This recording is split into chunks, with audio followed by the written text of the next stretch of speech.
fascinating. Well, let me ask you this. What role does neuroplasticity play in aging well?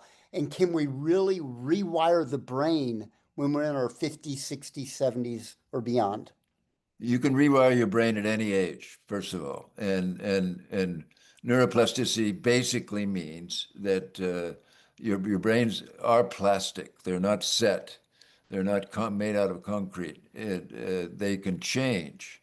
It's more difficult as we age because we got all these habits and these memories and these tendencies that are wired into our brain. But when you try to learn something new, you can grow new connections. And that's basically a little bit of the sidelight of BDNF that, it helps us wire in. It helps our brain cells connect one to another, which is the basic of learning.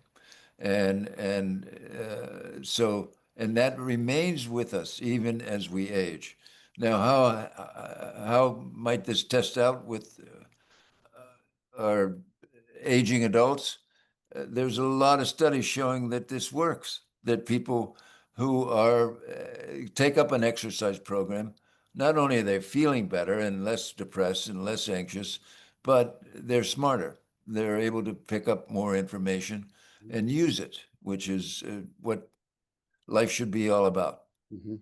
No doubt about it. Well, let's talk about the relationship between like movement, depression, and anxiety as we age in the older population.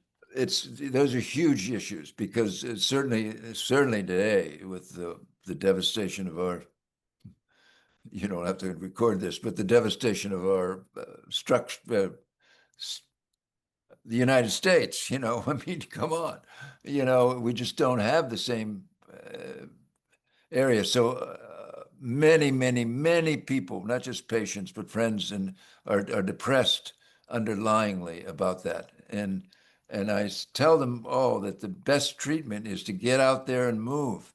Get out there and move because in the very first medical textbook, Hippocrates wrote that in 3000 BC or 300 BC, sorry, that if people came in to see him as a physician of body and mind and spirit, he would tell them if their humors were bad, he would say, go for a walk.